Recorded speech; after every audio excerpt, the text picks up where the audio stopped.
Thinking Aloud.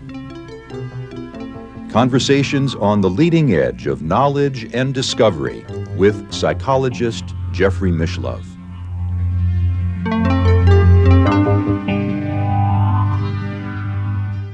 Hello and welcome. I'm Jeffrey Mishlove. Today we are going to look at the power of intention. You might say this is part 3 of our prior series on the healing intention, but it's really going to be a self-contained interview on the power of intention, and my guest once again is Stephan Schwartz, who is one of the founders of the International Society for the Study of Subtle Energies and Energy Medicine, one of the founders of the International Remote Viewing Association, and one of the founders of the Society for the Anthropology of Consciousness, which is part of the American Anthropological Association. Stephan is also a columnist for Explore, the Journal of Science and Healing, and the former editor of Subtle Energies. He's the author of many books, including The 8 Laws of Change, Opening to the Infinite, The Alexandria Project, and The Secret Vaults of Time. Welcome once again, Stephan. I know we're getting now very close to a subject dear to your heart and dear to my heart, and a very important subject, I think, for our viewers as well, which is the nature and the power of human intentionality. It's probably the greatest gift that any one of us has, is that we can intend, and we can be responsible for what we intend with our mind.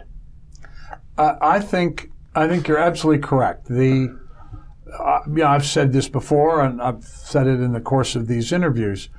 There is, as far as I can see, there is no greater power than the collective intention of a large group of people.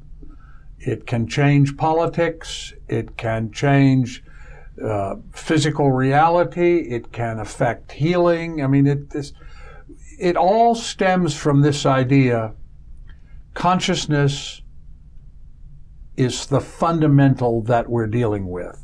Once you begin to see the world in that way, that it isn't that your body generates consciousness, it's that your consciousness generates your body in a way, and that you have the power through your intention to literally alter the circumstances of your physical surroundings, which seems very strange, but which nonetheless is demonstrated again and again in the experimental literature. If you, for instance, I mean, we've discussed in other sessions the idea of therapeutic intention, that is, the consciousness of an individual having an effect on the well-being of another organism, for good or ill.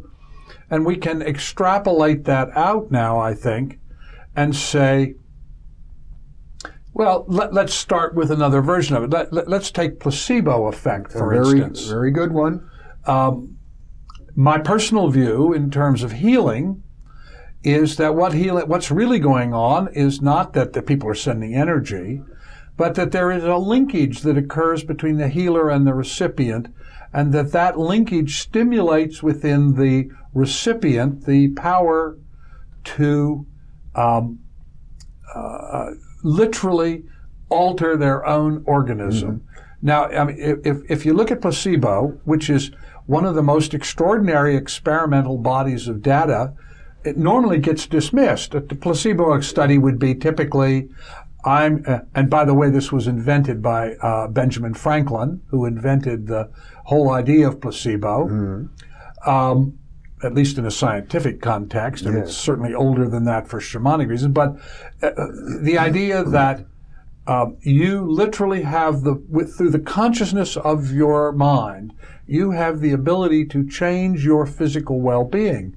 Now, if we look at this placebo literature, we see that across thousands of studies, that people who get the sugar pill, as it were, now a placebo study, for those who may not be familiar with it, is a protocol approach in an experiment in which half of the people get the medicine or the treatment of whatever it is, and there's even surgical placebos, and the other people don't get a treatment. They may get a mimic of the treatment.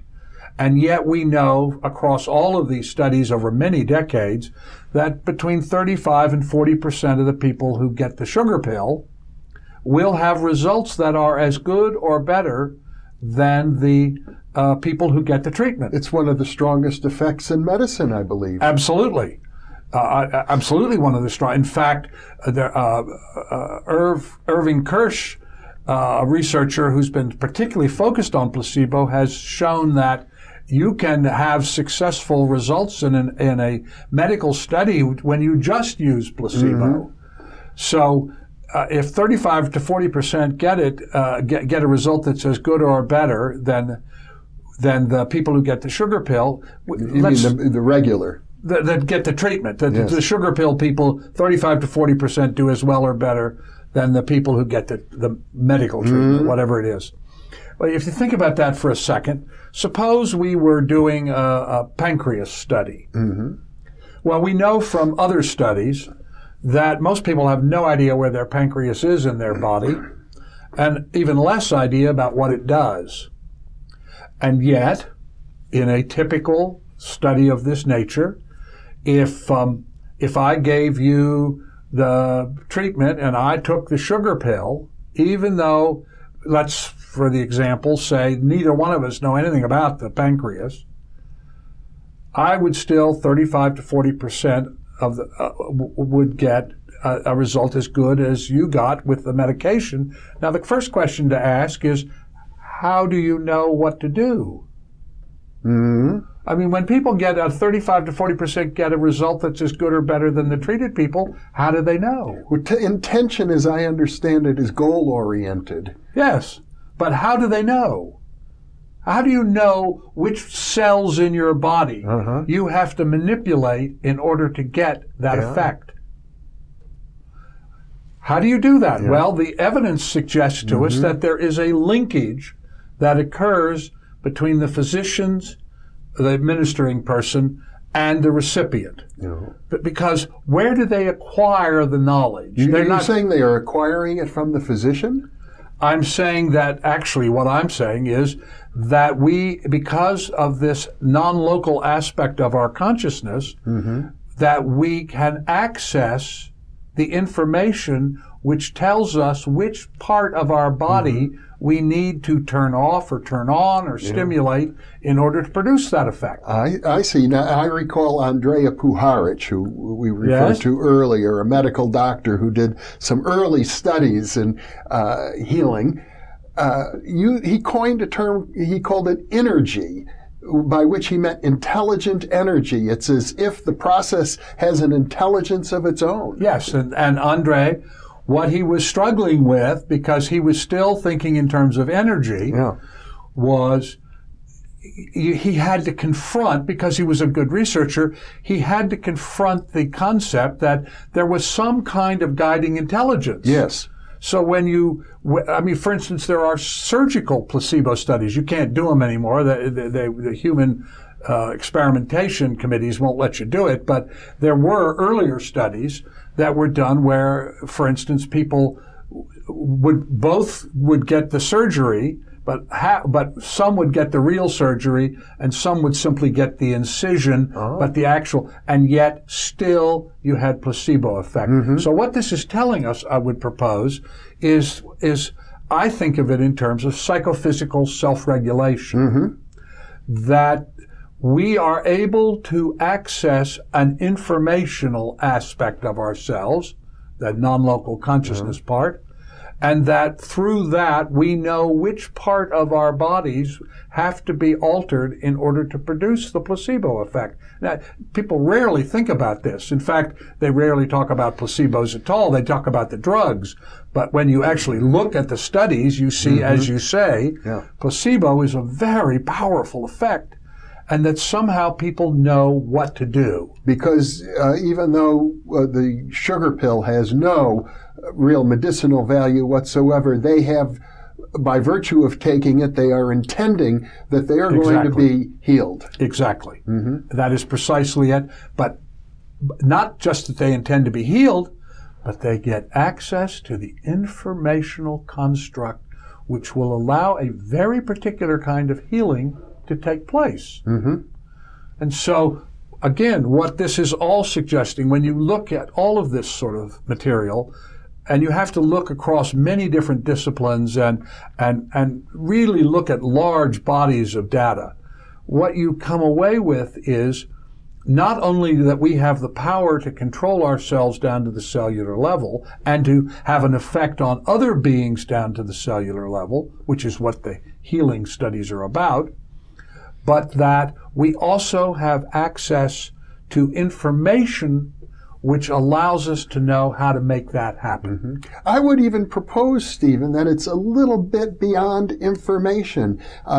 Theodore Roszak once wrote a book, The Cult of Information. I interviewed him about it years ago, and he would distinguish between information, knowledge, and wisdom. And I think we're getting into the realm of wisdom here.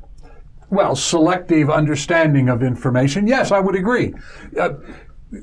And yet, we know, for instance, that children have placebo effects. Now, how does a child know this? And again, I think we confront this business that we are first and foremost beings of consciousness.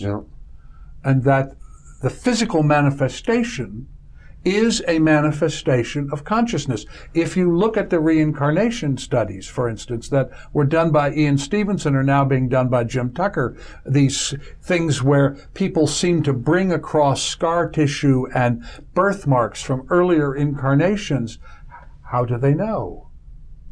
Where is that information? In fact, I would propose to you that the great mystery, for me anyway, the great question is, what is information? Because it's not in a physical place. If you are talking about reincarnation, information coming across between manifestations of a consciousness in an incarnation, where was that information? When we talk to people who've had near-death experiences and they produce objectively verifiable information during states of brain death or non-function, where is that information? Well, I think that mysterious question is what prompted some thinkers, such as your colleague, Irvin Laszlo, to postulate the Akashic field, that we are embedded in a field that includes all information and all wisdom even. Yes, it doesn't begin with, it's not just with Irving. This has been, Empedocles says God is a circle that has no center and no dimension.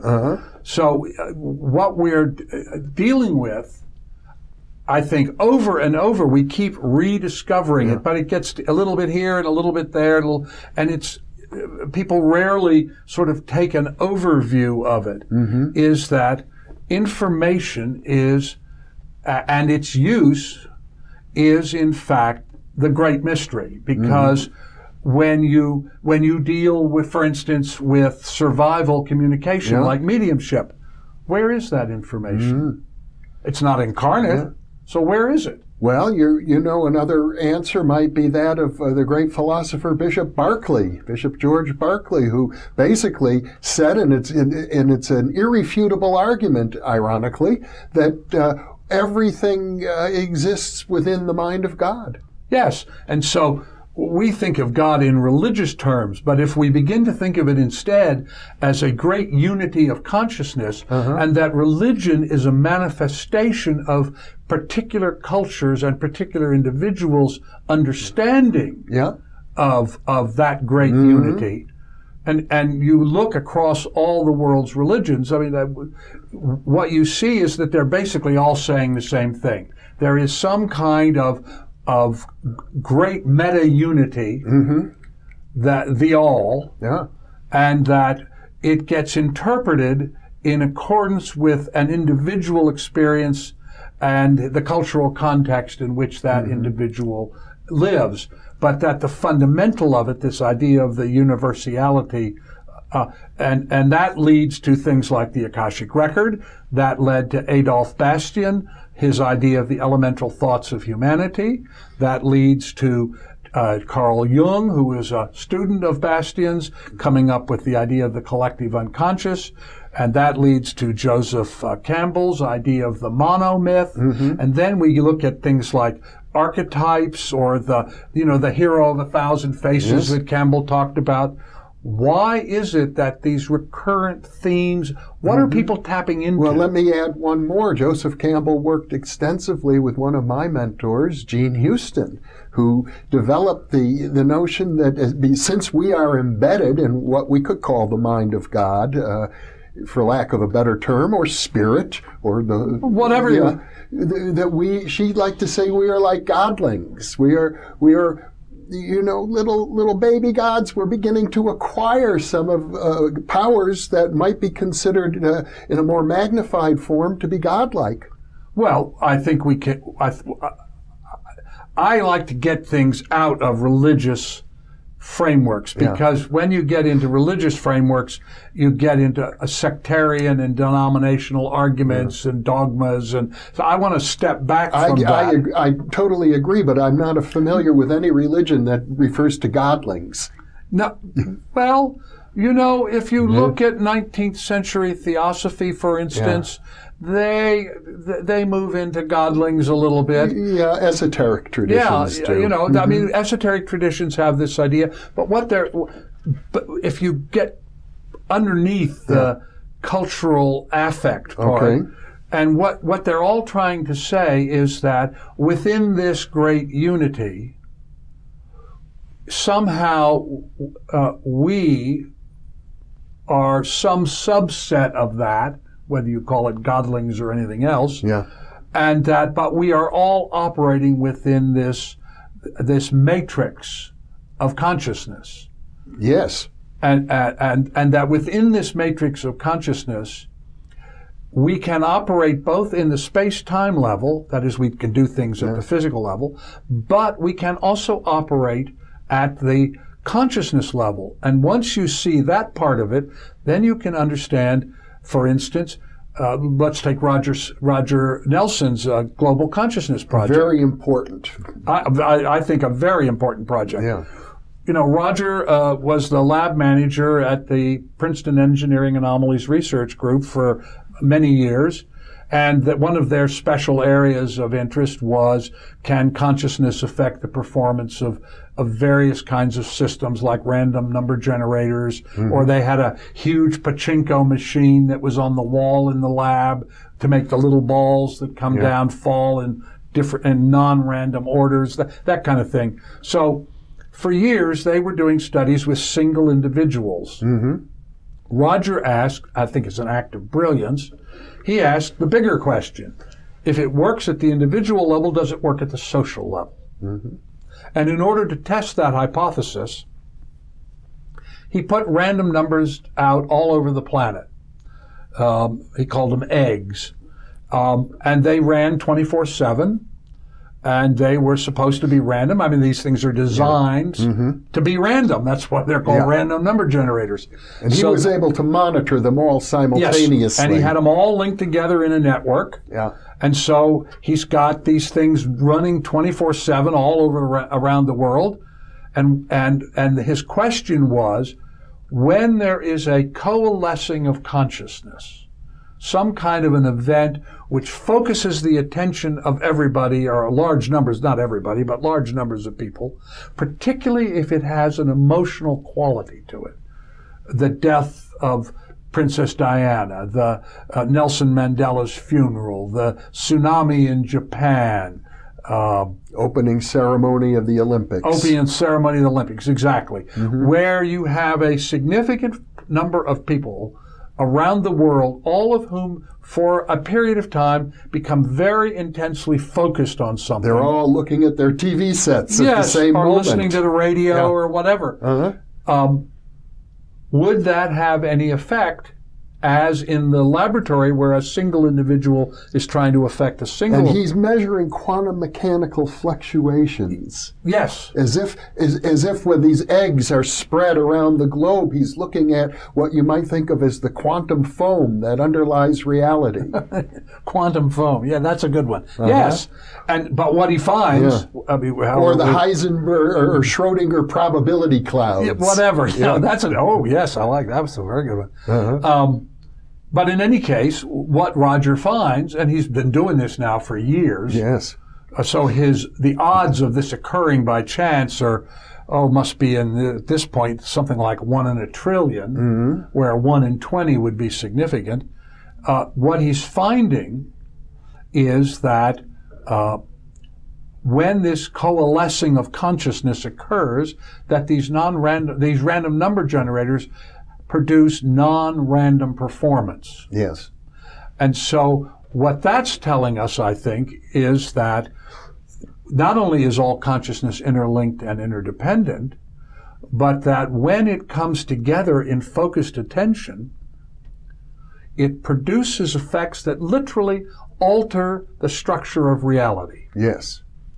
And so what we're saying here is not only can you have an effect at the physical level, but you can have an effect at the level of consciousness, and that this effect of consciousness, we know, for instance, that it is possible through healing, through therapeutic intention, for healers to alter the DNA. They alter the telomeres, the little things, telomeres, the little fundamental structures of DNA. So a healer can literally alter your DNA. You're talking about the sequence. Yeah, you can literally alter the DNA. Yes. So this goes from basically the most fundamental aspects of life all the way up to the performance of high-order mammals. Then we begin to look at, if we look at the geomagnetic field, a subject most people don't even think about, and we discover that when there are fluctuations in the Earth's geomagnetic field, that has a performance on everything from the way cows line up in a field, to the way butterflies migrate, to the way fish swim. So that we are beginning to see, and I think we stand at the verge of a new, I hate to use the new paradigm, that's a term coined by Thomas Kuhn to mean a worldview in which large numbers of people agree this is the right view. Yeah. But I think we are now standing at a threshold of a new worldview in which we see consciousness not only as a fundamental of science, but a fundamental of reality, and that you're looking at the ecology of consciousness. Yes, exactly. Oh, that's very good. I like that one. Yeah, I wrote a paper by that title back in about 1970. Well, there you go. Well, I haven't read it, but that's actually the ecology of consciousness is actually a very good idea. Yeah, and it dealt with geomagnetic fluctuations and the like. What we're seeing is that we have an interaction not only at the physical level, but at this informational level. Yes. And that it is therefore possible to, by joining together and holding common intention of well-being, for instance, that we can literally change the structure of reality. And right now there are some specific areas that would benefit from some change. Absolutely. Well, in the social, political, ecological sphere, we could come up with a long list. I mean, I would say that we are not going to understand how to deal with climate change remediation until we understand that we are in this matrix of consciousness and that all life and all consciousness is interconnected and interdependent. Because it's only until you understand that you can design solutions that will produce the kind of remediation we're going to need. You can't get at it just from a mechanistic point of view. You have to change your worldview. And we are awakening to a completely different perspective of reality, I believe, that in just literally another generation or two, the idea that consciousness is a fundamental of science and that working with consciousness is one of the ways that we can achieve not only individual well-being, but social well-being. And in that lies a pathway to our not only well-being and survival, prosperity, all of those words, but that it will give us an insight into who we are and why we're here. Very profound thoughts, Stephen. Thank you so much for sharing them with me. My pleasure. And thank you for being with us.